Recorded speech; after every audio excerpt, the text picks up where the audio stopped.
All right, I'm going to do some $2 philosophizing today on the show because I've been thinking a lot recently about why the internet sucks now.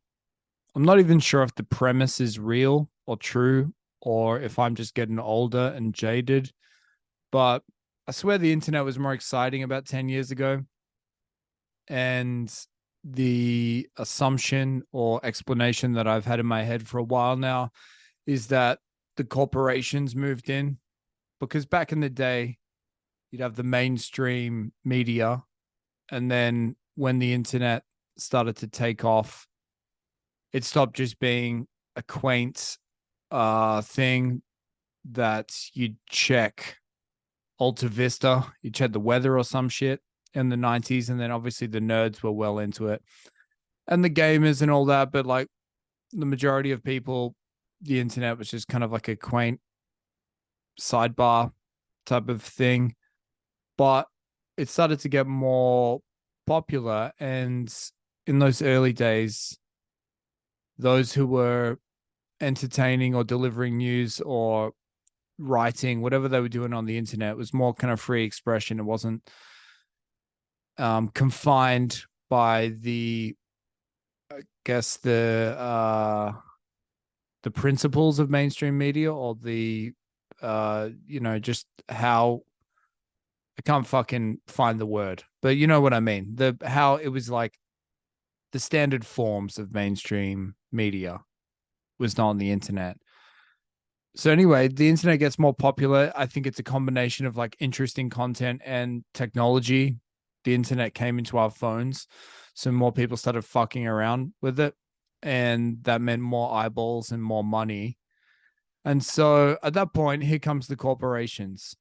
So the explanation that I've had in my head is that the corporations are to blame for the internet becoming shit. And people, every kind of somewhat interesting person running into issues with getting banned on platforms or shadow banned or fragmentation of just the bullshit that's happened with Twitter in terms of it getting branded as like right wing since Elon Musk has come along, and it's become a shit show in short. And I think a lot of people will just point the finger at the corporations and go, yeah, they're greedy cunts. They're just doing what they did with mainstream TV, just trying to fucking make non-offensive content that can help sell laundry detergent. Lowest common denominator, lowest common denominator, mass market, mainstream shit is their bread and butter. Why aren't they doing it on the internet? And so they started doing it on the internet, and hence the shit show we've got. I'm gonna try and fucking defend the corporations though, because I've got a feeling that a lot of people want to be famous, and the internet is an pretty much an equally valid avenue towards fame now. When I say the internet, I mean fucking whatever format, podcasting, YouTube, TikTok, whatever, new media. And so I think that a lot of people want to be famous. Remember there was that tipping point with online dating back in the day. Online dating, it was something that like divorced dads in their 40s and 50s would do secretly. You call up a phone service to try and hook you up with some other lonely Sergeant Pepper's Lonely Hearts Club Band type of shit. And it was like you have to speak in hushed tones when you talk about online dating. And then Tinder came out and went mainstream, and it's like people were announcing, "Oh, we met on Tinder 2 years ago. Now we're getting married." It was like not to be hidden anymore. No one was ashamed of it. I reckon people feel a similar way now in terms of like if you want to be a big fucking star, yeah, ideally you'd want to be fucking Timmy Chalamet or whoever, go through like the empire path of old Hollywood and do all that shit, but you can equally go the internet route and then jump across to the empire side later and crisscross, and it's all a big fucking fragmented blur at this point anyway. So that's where things are at. And so cunts want to be famous.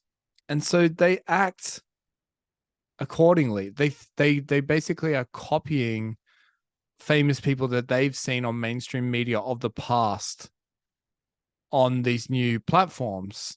And so then that kind of it snowballs from there. Then content becomes like homogenized and uh it follows that old form because that's what people are doing. So I think that it's kind of like a chicken or the egg type of question here, where corporations get the blame because they've come in, but corporations can't really, you know, even with something like YouTube, they can kind of curb it a little bit. But in terms of people who've become big on YouTube, they were able to kind of figure it out on their own.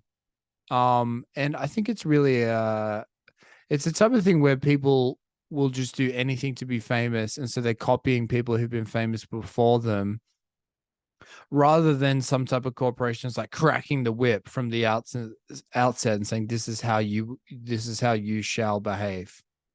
So long story short, I think it's just fucking normies are to blame because they brought that normie attitude, and the normies weren't on the internet when it was cool. Hence, it was just cool people creating for cool people in the audience. And then as soon as the normies come in, they start acting all normie when they're creating the content, and more normies are watching. And so it goes from there. And so I guess in a roundabout way, I'm saying, like, can you really blame the corporations? They're just giving the fucking, they're putting the fucking slop in the trough, and the normies are fucking shoving their snouts in. The corporations are just essentially facilitating, they're building the trough so that they can fit as many fucking normie snouts in there as possible. And that's why the internet sucks. So I feel like normies don't get enough of the blame, because I'm sure there's other cool shit happening on weird parts of the fucking dark web and stuff like that I'm not willing to venture toward. Because there's just not enough people there yet. And as soon as enough people get there, then it turns to shit. And the corporations are good at essentially kind of like herding all the animals into a certain area and providing a bit of structure around it. But I just think that most people who want to be famous, they don't want to be creative. They don't want to take risks. They want to appeal to as many fucking people as they possibly can. Maybe it'll change a little bit with just the fact that everything's fragmented and that you can kind of like chase your 1,000 true fans or whatever, and then that's your starting point. But there will always be people out there, megalomaniacs, who want as many fucking people as possible, and hence will create the most bland, vanilla, beige shit imaginable. And then that becomes the norm. Anything outside of those lines becomes risky, and then more people follow suit. They just copy that model, because why would you take a risk? You want to be the next safe famous person. Yeah, this made no sense, but I kind of think that maybe corporations get a little bit of a bad rap with this conversation, because yeah, like I said before, they're building the trough. They're not really the ones who are kind of instigating or setting things up from the outset. They might enforce it later, but I really think the ball gets rolling with people who, yeah, are creating the content in the first place. They're the ones setting the precedent. Maybe it'll die out in a generation's time, when, because myself and other people like who are a little bit older than me grew up with the old school media, so they're basically just replicating that model, things they grew up on, but in a new format.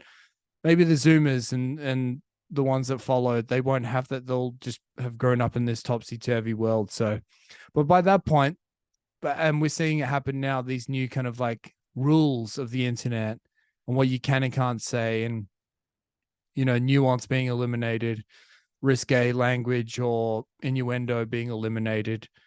that will just become the new mainstream. And so I guess the Zoomers and those that follow will be their kind of like standard fucking 5 channels that you had to choose from, and everything's basically the same. So anyway, stories old as time. Used to be good, now it's shit. Here's my fucking $2 opinion on why that happened. Thanks for listening. Catch you on the next one. Bye.